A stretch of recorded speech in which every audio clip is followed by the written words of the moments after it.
This is the story of one of the most tragic incidents in aviation history. Of how a jumbo jet goes berserk, plunging up and down at 7,300 meters. Of how an innocent mistake made years earlier puts over 500 lives at risk, and how investigators literally stumble on the reason behind the biggest single air crash in history. Japan Airlines Flight 123 is uncontrollable. Next. 3,000?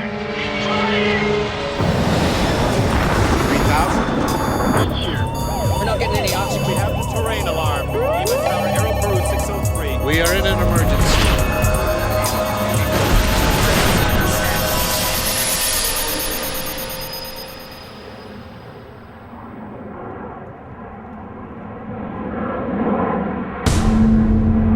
This may be the last video ever taken of Japan Airlines Flight 123. It's late summer, and millions are traveling home for a traditional Japanese holiday. Something exploded.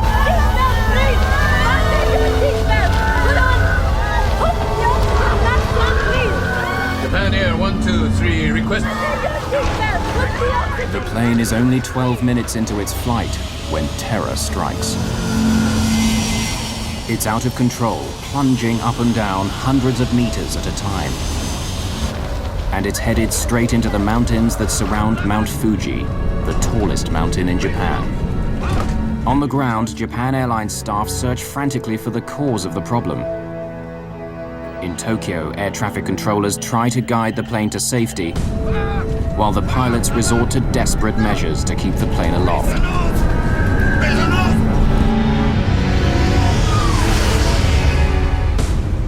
Tokyo, Japan, August the 12th, 1985.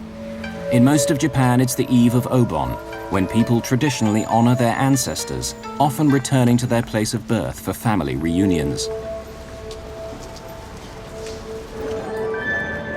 Tokyo's Haneda Airport is crowded, with thousands trying to get home. On the tarmac, jumbo jets are lining up. Air travel is so popular here that Japan Airlines has to use 747s even for its short internal flights. Tokyo Area Control handles all aircraft over central Japan, including those on their way to and from the city's two big airports, Haneda and Narita. It's 6 o'clock in the evening, but the rush won't be over for hours. Crowded passenger lists and busy controllers make it a typical holiday weekend. Roger, approved as you request. Cathay 456, turn right on heading 250, climb and maintain flight level 240. At Haneda Airport, Japan Airlines Flight 123 is boarding.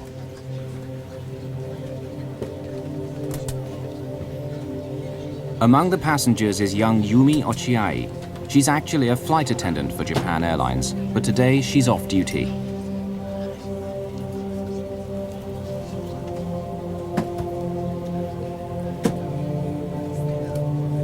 Yumi takes a seat, 4 rows from the back of the plane. At 6:12 in the evening, Flight 123 takes off, heading for the industrial city of Osaka, 400 kilometers to the west. It's filled almost to capacity, 509 passengers and a crew of 15. Air 123, contact Tokyo departure. Roger, Japan Air 123. Air 1. Captain Masami Takahama is 49 years old and one of the airline's senior training captains. On this flight, he'll be handling the radio and keeping an eye on the first officer, who's sitting in the captain's seat. Yutaka Sasaki is flying the plane. He's hoping for promotion to captain. Hiroshi Fukuda, a veteran flight engineer, is the third man on the flight deck. Tokyo departure, Japan Air 123. Passing 800.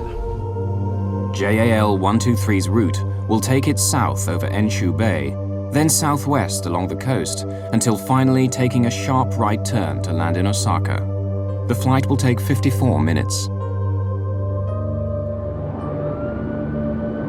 Flight 123 is leaving Tokyo behind, climbing to 7,300 meters.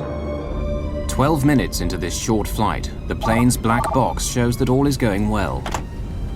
Hello, Pet. What's the problem? Someone wants to go to the restroom. Shall I let him? The plane's black box records a routine request from a passenger.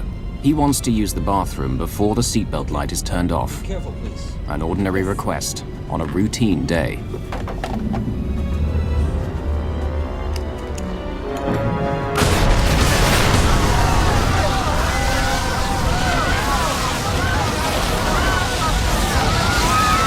Something exploded.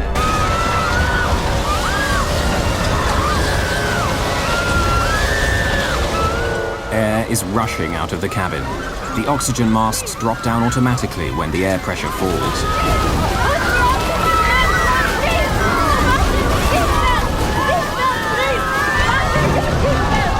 The explosion, the sudden loss of pressure in the cabin. There must be a hole in the aircraft. Gear door. Check gear. Gear. What? Check gear. Gear. The pilot's first thought is that the landing gear doors have blown off. Squawk 77. 7700 is the emergency code.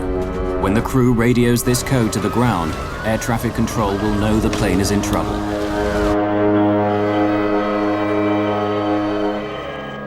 Every plane on the controller's screen carries a label giving the plane's identity.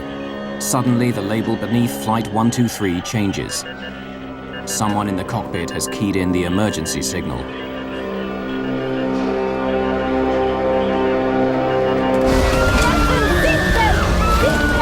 The plane's crew members are baffled. They know only that there's been a loud noise, some sort of explosion, a subsequent drop in cabin pressure, and a growing loss of control. Yet their instruments offer no clues to the mystery. Engines. All engines okay. Ominously, the pilots can't get the plane to respond. It's dropping.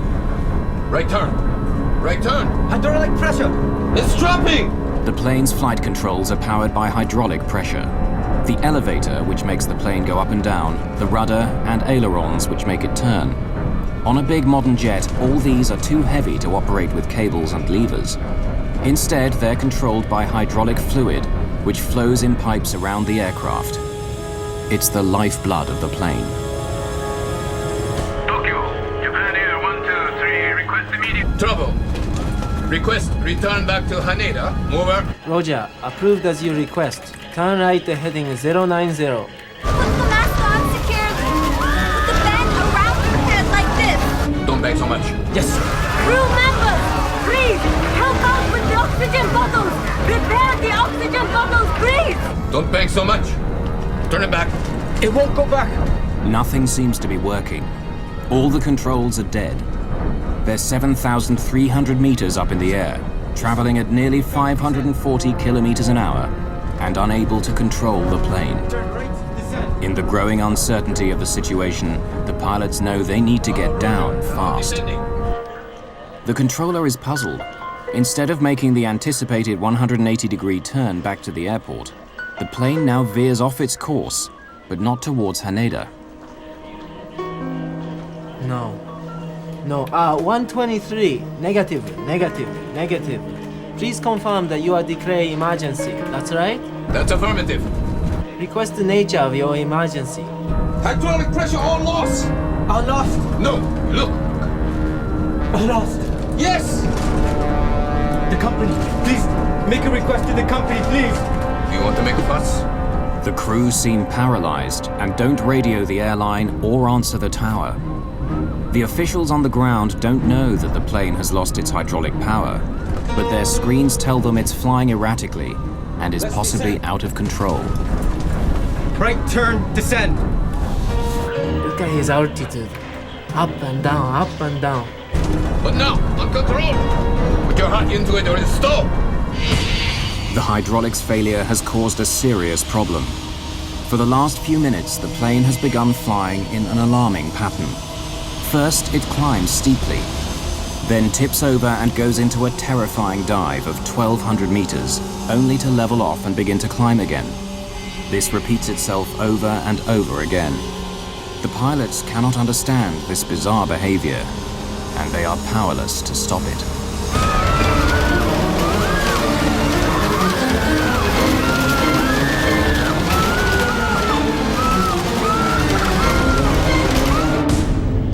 Tokyo Area Control, August the 12th, 1985.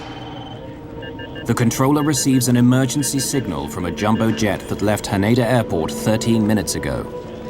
Tokyo, Japan Air 123, request immediate. Trouble. Request return back to Haneda. Over. Put the oxygen mask. In the cabin, confusion and panic spread like wildfire. There's been an explosion, and now some passengers are gasping for air. Seatbelt! Seatbelt, please! Hydraulic pressure has dropped! The plane's precious hydraulic fluid is gone. That's why the flight controls aren't working properly. Don't bang so much. Turn it back. It won't go back! Airline personnel are trained to take charge in a crisis, and passenger Yumi Ochiai helps out even though off duty. Children! At Tokyo Control, the controller is now joined by his supervisor. JAL 123, he's declared an emergency. Says it's uncontrollable. He says he wants to go back to Haneda, but his heading is all wrong. He can't seem to turn. Get him to Nagoya. That'll be the easiest. It's a straight line. The best solution would be for the plane to switch course to Nagoya Airport, which is 128 kilometers straight ahead. But they'd need to start descending immediately if they're going to land there.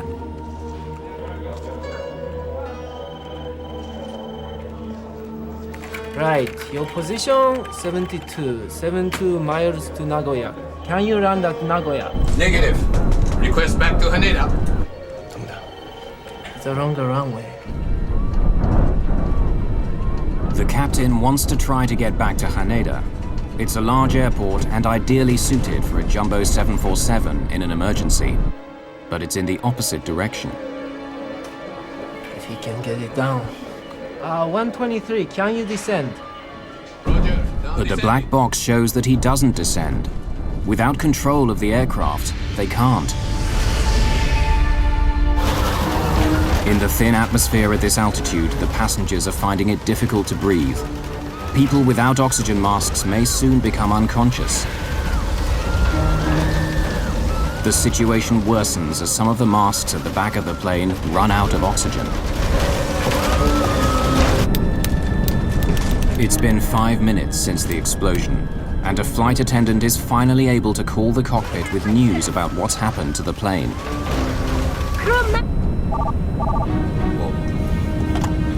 Yes, man. What is it? The flight attendant tells the engineer that the explosion has occurred in the rear of the plane and may have come from the baggage compartment. So... There's a baggage compartment furthest to the rear.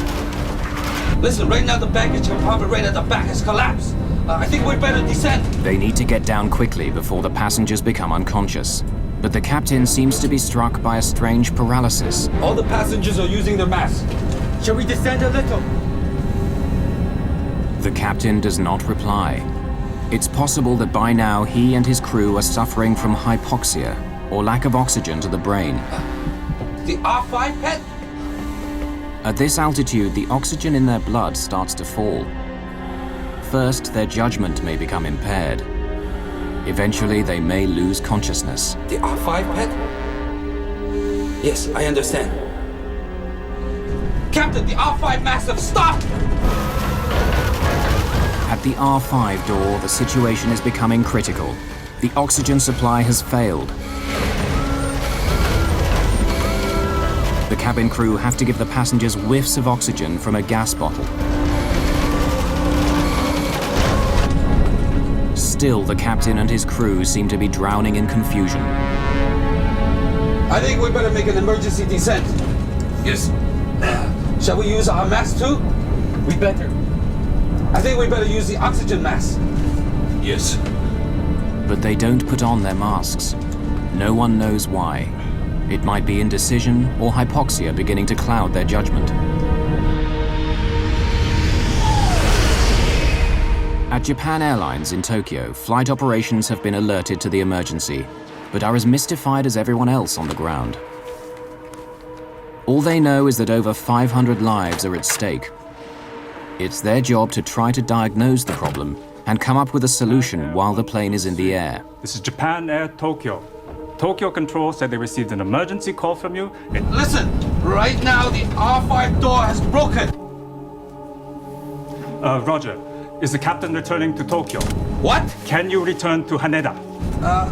Just a moment. We are making an emergency descent. We'll contact you again in a little while. Keep monitoring us, please. Roger. R5 door. Could it have come off? If the door has come off, that could mean an explosive decompression of the cabin as the air rushes out. Passengers may have been sucked out kilometers above the ground. But there's a worse possibility. If the door hit the tail of the aircraft, it could have damaged it. The tail keeps the plane stable. Its rudder and elevators make the plane go up and down or side to side. If the tail is damaged, flight operations will be powerless to assist them. In Tokyo, news that a Japan Airlines jumbo jet is in trouble has leaked almost immediately. Japanese television is already breaking into regular programming with live interviews. Someone saw the crippled jet fly overhead. I knew the plane was in trouble, he is saying. It was swaying back and forth. Then it disappeared in a cloud. Flight 123's meandering route has put it in range of an American Air Force base at Yokota on the northern outskirts of Tokyo. An American controller there has overheard the conversations between the plane and Tokyo Air Traffic Control. He wants to help to offer Yokota runway for landing. Japan Air 123, Japan Air 123, Yokota approach. If you hear me, contact Yokota. The pilots are preoccupied and don't respond. Since they've lost all normal control of the plane, they're now testing the throttles to see what happens. They can make the plane go faster or slower. At least they have speed at their command. As they experiment, they find that if they push the throttles forward when the plane is diving, making the engines go faster, it actually makes the plane come out of the dive and brings the nose up. And if they pull back the throttles when it's climbing, slowing the engines, the nose tips and begins to dive. These actions are the opposite of what a pilot would normally do, but it seems to work, and they begin to flatten out the mad roller coaster ride. Then a second experiment.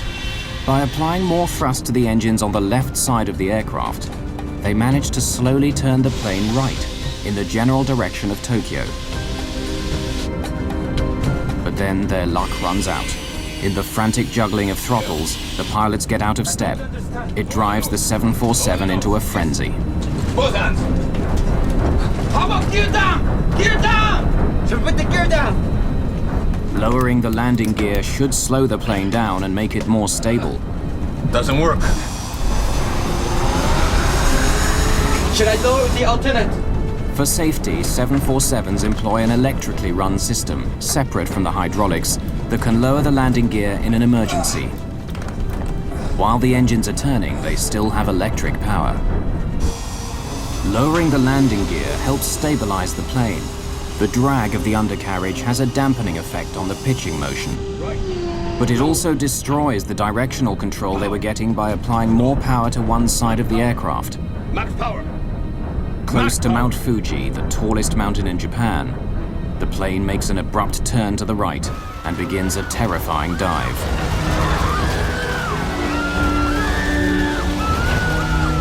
The plane is falling at 900 meters a minute, twice the normal rate of descent. We're going down. Heavy. Is the wheel all the way? All the way! It's all the way! Heavy. Hit the gear down! Gears down! There is no need for alarm. The plane's black box records the flight attendant still trying to calm the passengers.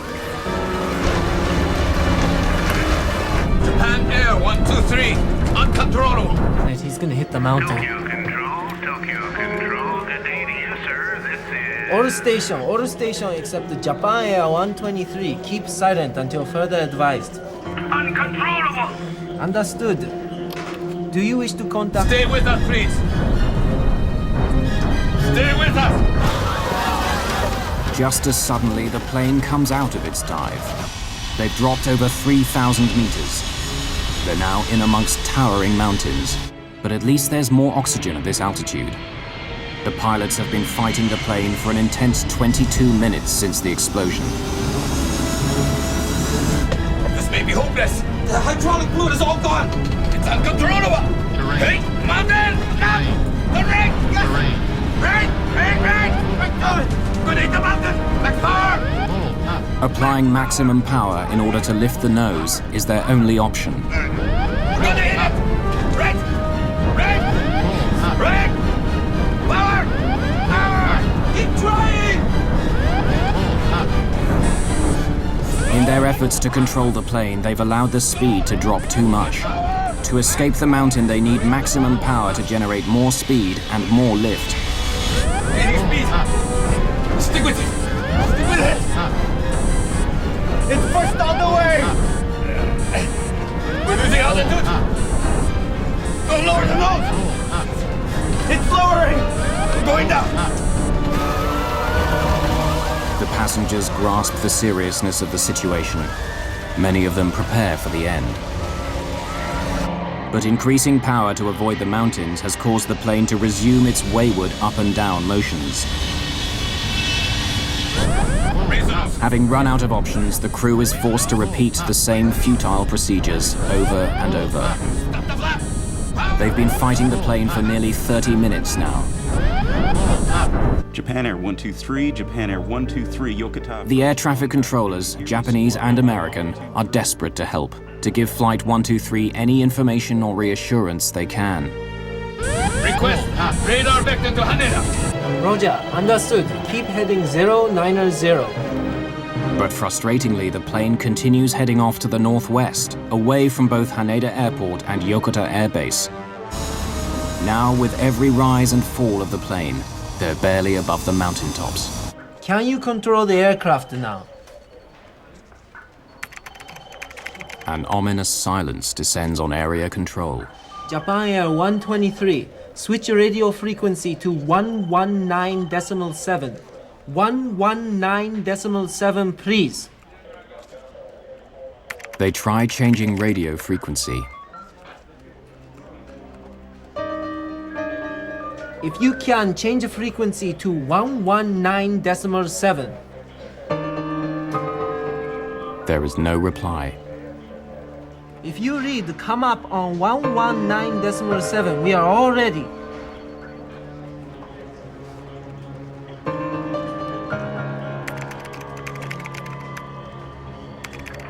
Japan Air 123, yes, we've selected 119.7. What is our position? Your position 4-5 miles northwest of Haneda. In the tensions of the moment, the controller is a bit confused and mistakes the plane's distance from Haneda. Northwest of Haneda? How many miles? Yes, that is correct. On our radar, you're 55 miles northwest. We are ready for your approach at any time. Yokota is also available for landing. Let us know your intentions. Over. At Haneda Airport, emergency services are being mobilized for the plane, wherever it can touch down. Yes, roger. They say we're 25 miles west of Kumagaya. Suddenly, the plane goes into a steep dive, the worst yet. Stop the flap! Power! Flap up! Flap up! Flap up! Power! Power! The plane is falling at 5,500 meters a minute. Raise the nose!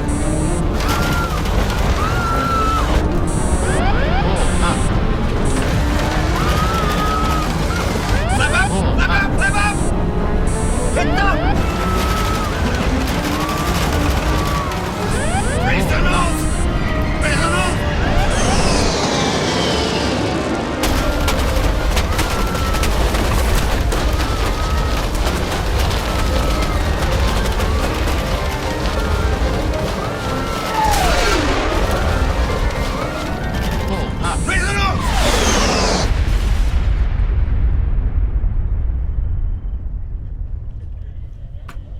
Japan Air 123. Japan Air 123. Can you hear me? Japan Air 123, Japan Air 123, do you read? Japan Air 123. Japan Air 123. Japan Air 123 is gone.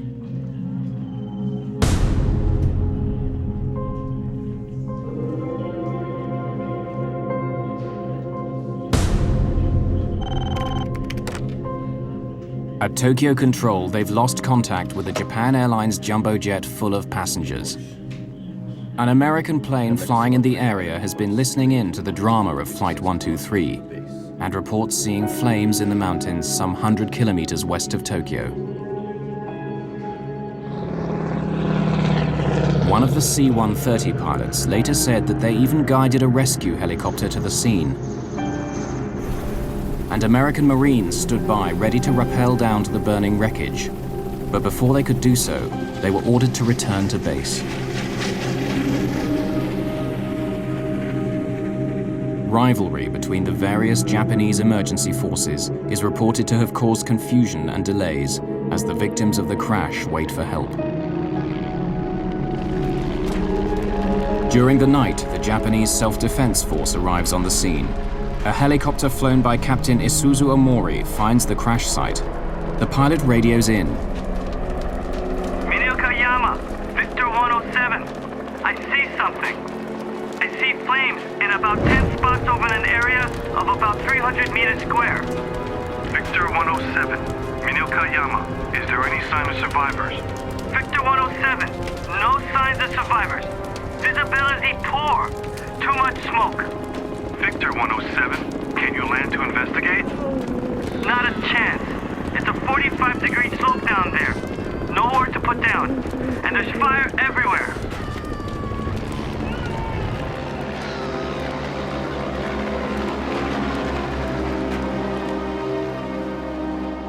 Seeing no sign of survivors and unwilling to risk a landing at night, Captain Omori returns to base.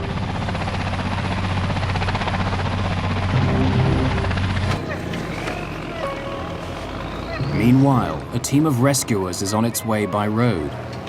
But since they don't expect to find anyone alive, they spend the night in a village 68 kilometers from the crash site.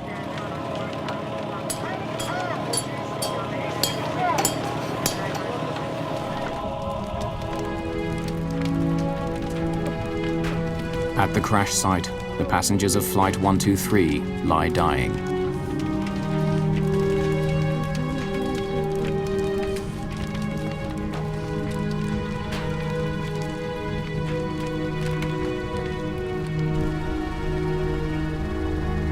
The next morning, the last moments of Flight 123 start to become clear.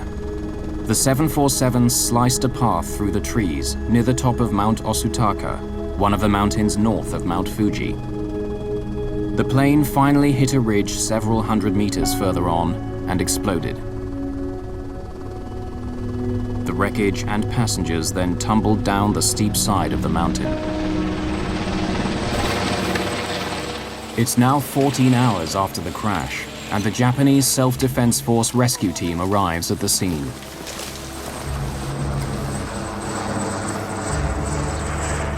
They are confronted with the worst single aircraft accident in history.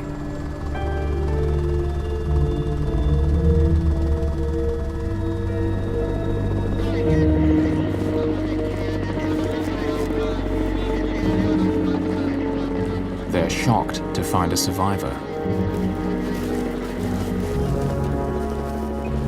It's the off-duty flight attendant, Yumi Ochiai, still hanging on to life.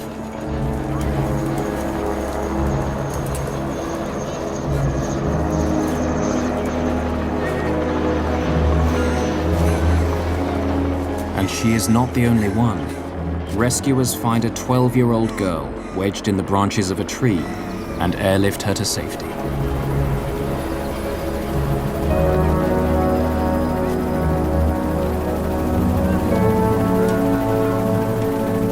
Incredibly, 2 more passengers are alive, a young mother and her 8-year-old daughter. It's nothing short of a miracle. But how have these 4 survived? The human body is believed to be able to stand a forward deceleration of up to 25 times the force of gravity. But investigators report that from the speed at which the aircraft hit the ground, those at the front of the plane experienced a sudden stop of over 100 Gs.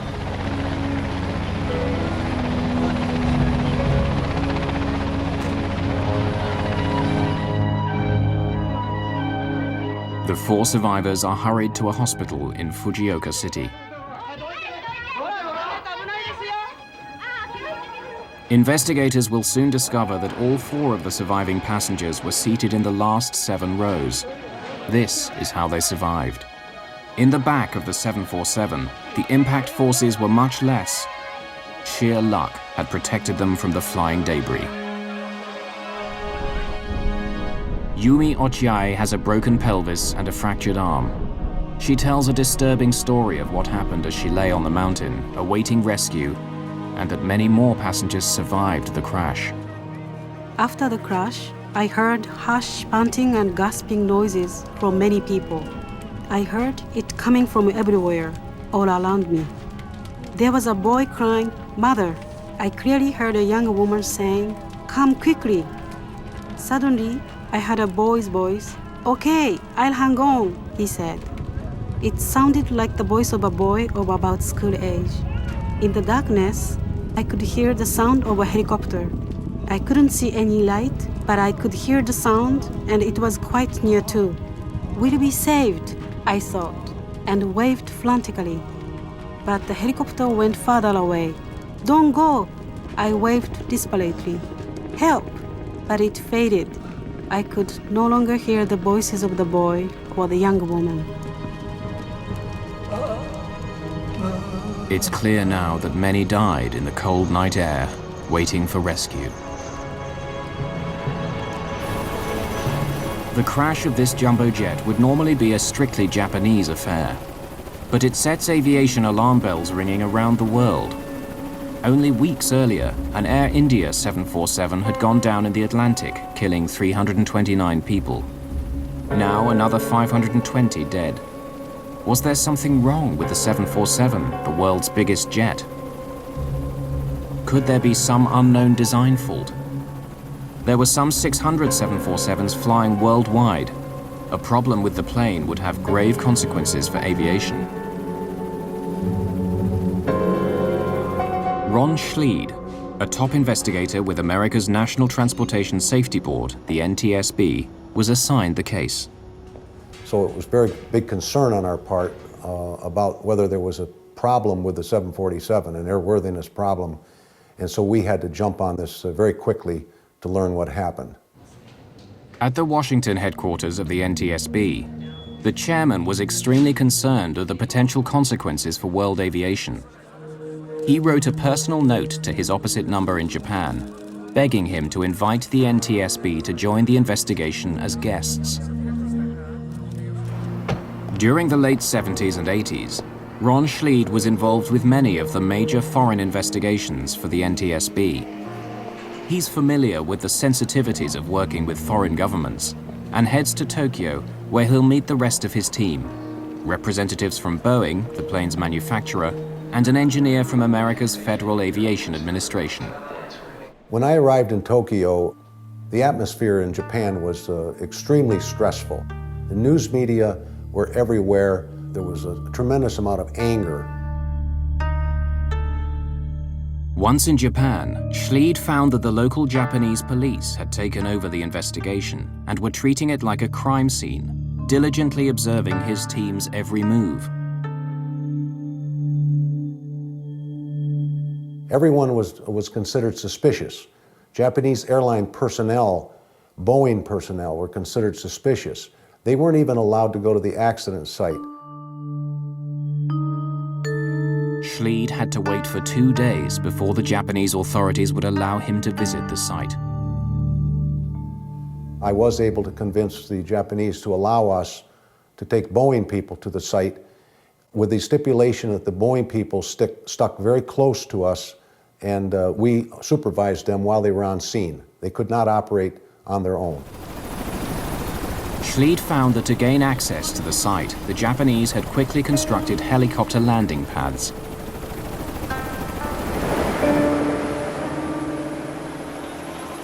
It was an amazing sight to look up at this mountain and see what looked like wreckage from an airplane at a distance, but you could not recognize any part of an airplane.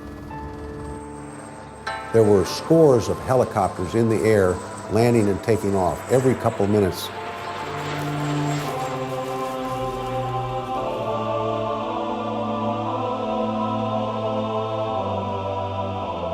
Amidst the wreckage of JAL 123, Schleid found that some families of the victims had managed to scramble to the remote mountain site on foot and build shrines to their loved ones. From above, flowers rained down on the investigators. I recall these big white, I believe they were Chinook helicopters, flying over, and there were families aboard the helicopters looking at the accident site. They were quite high, and they were dropping flower petals down onto the accident site. The one thing that we found when we got to the accident site was that many of the passengers had a lot of time to think about the end. And they found many, many notes written on pieces of paper, anything they could get their hands on. My darling wife, life with you has been wonderful. Our children have grown up to be people I am proud of. I never dreamed that the dinner we had last night would be our last together. Passengers were able to think and realize that they were out of control and maybe going to crash, so they wrote notes to their loved ones and left them in the back of the seats or in their pockets.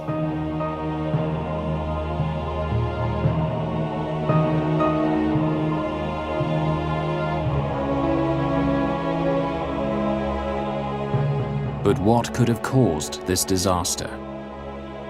Neither the heart-rending letters nor the tangled wreckage yet yield any answer to what happened to Flight 123. Still, the main thing the investigators have to go on are the words on the plane's cockpit voice recorder, those of the plane's flight engineer who had said that door R5 was broken. They believe that the door has somehow come off in flight, crashed into the tail, and damaged the plane's flying surfaces, the horizontal stabilizer, which makes the plane go up and down, the rudder, which controls side-to-side movement. But then, a piece of news that destroys that theory totally. The door had not come off. It's found by the investigators amidst the wreckage. The flight engineer was wrong. Right now the R5 door has broken! The warning light on his panel led him to believe that the door had failed in flight. But the alarm may well have been set off by a short circuit in the electrical system, caused by the ceiling collapsing in the explosion. It was not a broken door that caused Flight 123 to crash. The investigators would have to look elsewhere. Stop the flap! Power! Power! Power! Flap up! Flap up! Flap up! Flap up! It's up! Raise the nose! Raise the nose!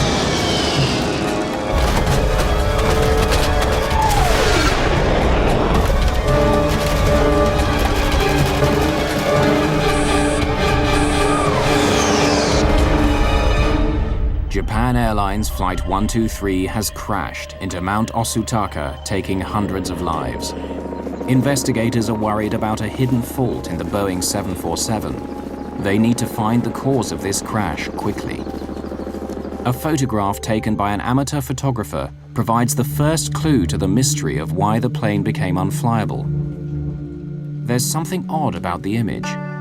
Photographic technicians put it on a computer and work hard to enhance the photograph to sharpen up its blurred lines. Finally, they get a clear enough picture. The whole huge tail fin of the airplane is missing. It's what keeps the plane steady.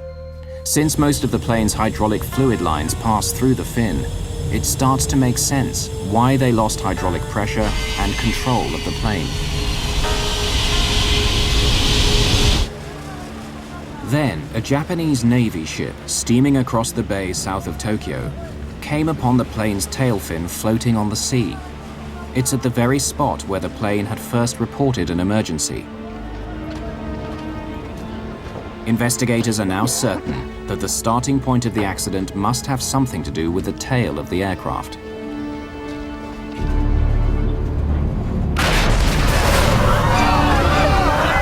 They review the known facts. Something had caused the ceiling at the back of the plane to collapse. There had been an explosive decompression of the aircraft,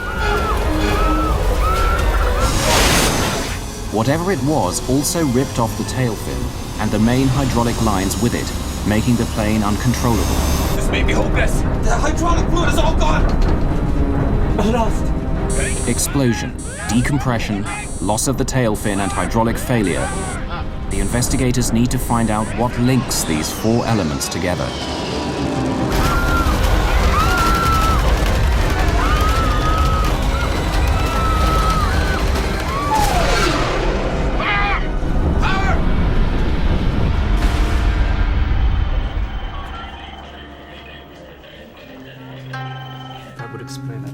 Routinely, the investigators begin by looking back into the plane's history. And they make an intriguing discovery. The plane had been in another accident 7 years earlier.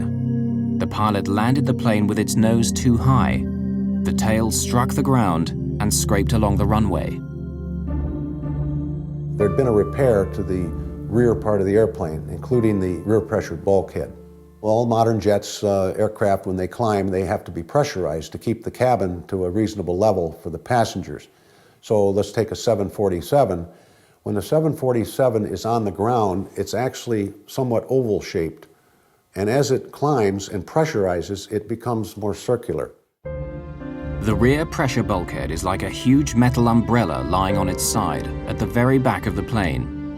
Its purpose is to stop pressurized air escaping from the cabin out through the tail of the aircraft. It must be very, very heavy and strong because the forces are tremendous. They're over 8 psi differential, a lot of pressure. The design of 747 aft pressure bulkhead was what they call a dome. And it was designed to take the pressure with a lot less heavy metal, and it's a typical design. It's a pressure dome. 7 years earlier, Japan Airlines called in Boeing to repair the cracked bulkhead. Boeing engineers spliced a new panel into the damaged bulkhead. But at the accident site of Flight 123 in 1985, Ron Schleid stumbled across a piece of wreckage that unraveled the whole mystery. It was a piece of this new panel that had been spliced into the bulkhead. The repair had in fact not been done correctly. There was only one row of rivets holding that joint together, where there should have been 2 rows of rivets holding the joint together. To explain to the Japanese investigators what he discovered, Ron Schleid sketched out how the repair should have been made and the mistake that had been made. It was a catastrophic error. The rivets were carrying twice the force they should have been. One of the FAA engineers there did some calculations for us based on this earlier repair of the bulkhead. And his theory was if the repair wasn't done correctly, for example, if they had not put the rivets in properly and they only had 1 row of rivets holding the bulkhead together versus 2 as designed, that it possibly would fail prematurely. The FAA engineer calculated that the faulty repair to the bulkhead would fail after 10,000 flights.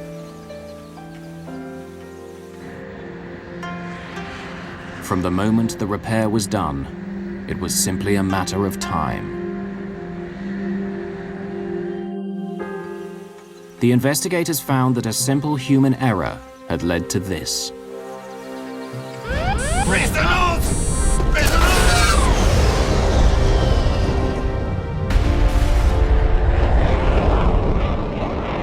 On a summer's evening in 1985, Japan Air 123 lifts off from Haneda Airport.